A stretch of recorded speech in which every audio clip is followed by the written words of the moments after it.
जानू जानू, अगं तू इकडे कशी अचानक? एक मिनिट, अशी घाबरलेली का दिसतेस? काय झालंय? ए भावनाताई बस बस तू. अगं पॅनिक नको होऊस एवढी. काही नाही, ठीक आहे मी.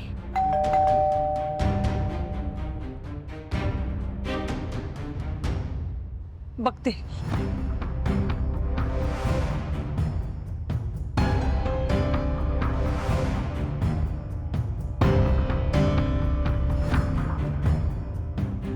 कोण आलं होतं ग? काय माहिती ग, पोस्टमन पत्र देऊन गेलाय कसलं तरी. बघते.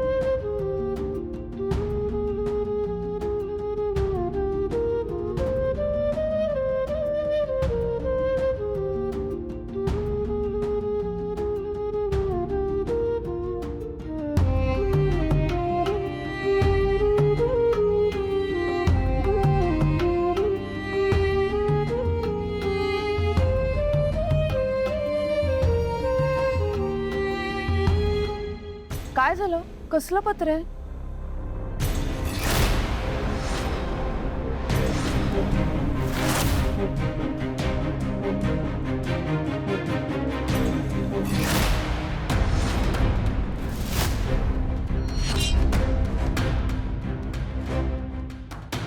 अगं नेमकं काय झालंय? सांगा तरी आम्हाला, काय झालं? भावनाताई, अगं ही लीगल नोटीस आहे. कसली नोटीस? ह्यात असं लिहिलंय की आपल्या घराचे डॉक्युमेंटेशन इनकम्प्लीट असल्यामुळे ह्या घराचा लिलाव होणार आहे.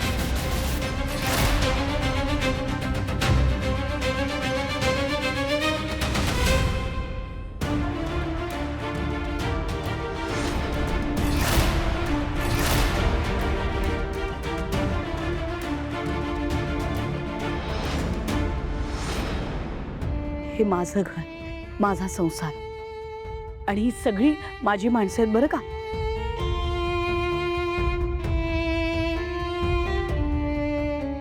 हे माझे वडील आहेत, अप्पा. यांची तब्येत बरी नाहीये ना, तेव्हा आजपासून ते इथे आपल्या बरोबरच राहणार आहे.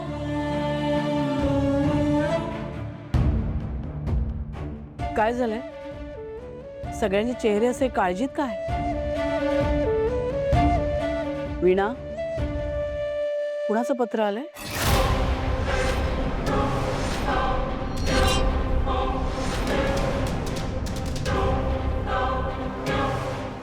बघू.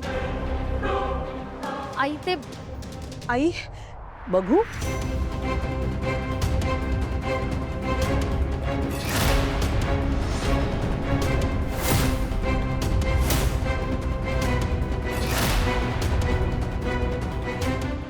कळवण्यात खेद होत आहे की कागदपत्रांच्या अपूर्णतेमुळे सदर मालमत्ता जाहीर लिलावास पात्र घोषित करण्यात आली आहे. पुढील कायदेशीर कारवाईच्या अंमलबजावणीसाठी सदर मालमत्ता तात्काळ रिकामी करण्यात यावी. त्याद्वारे आपल्याला मालमत्तेचा ताबा सोडण्यासाठी 24 तासांची अंतिम मुदत देण्यात येत आहे. मुदतीचे उल्लंघन झाल्यास कायदेशीर कारवाई केली जाईल.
कोण आहात का मारत मला? मी काय केलंय? आमच्या साहेबाने न केलेल्या गुन्ह्यात अडकवलंस म्हणून शाणा हो, नाहीतर दुसऱ्यांदा दात तोडून हातात देईन.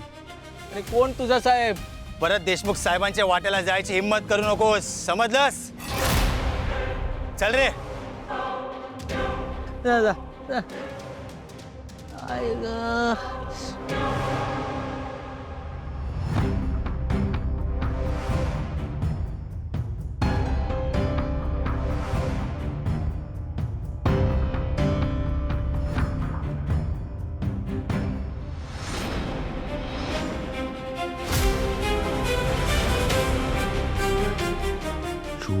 तासांची मुदत, नाहीतर कायदेशीर कारवाई के.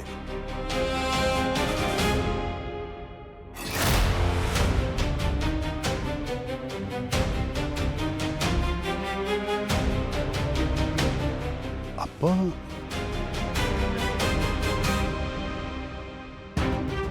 मी घेऊन आले, माफ करा. हा निर्णय मी लक्ष्मी, कॉलेजच्या दिवसांपासून ओळखतोय मी तुला. मला माहिती आहे कुठलाही निर्णय तू करण्याशिवाय नाही घेत. त्यामुळे या निर्णयामागे तुझा काही विचार असणार हे माहिती आहे मला. तू जो काही निर्णय घेशील त्याला माझा पाठिंबा आहे. हा निर्णय तू का घेतलास, त्याच्यामागे तुझा काय विचार आहे, तो तुला सांगायचा असू तरच सांग. नाही सांगितलंस तरी काहीही हरकत नाही. तरी माझा पाठिंबा आहे तुझ्या निर्णयाला. फक्त एकच सांगतो लक्ष्मी, आप्पा मलाही वडिलांप्रमाणे आहेत. यांची इथे काहीही गैरसोय होणार नाही. काळजी नको करूस.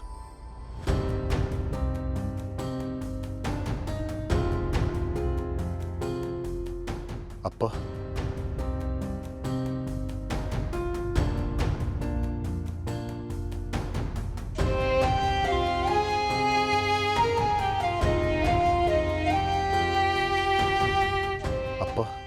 नमस्कार करतो.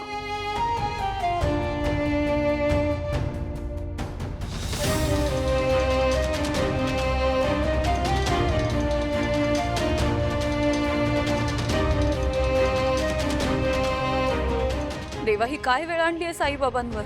पुढच्या 24 तासात राहतं घर रिकामं करायचंय त्यांना. ते एवढ्या दुःखात असताना आता त्यांना कसं सांगू जयंतबद्दल? तू का अशी परीक्षा घेतोयस आमची?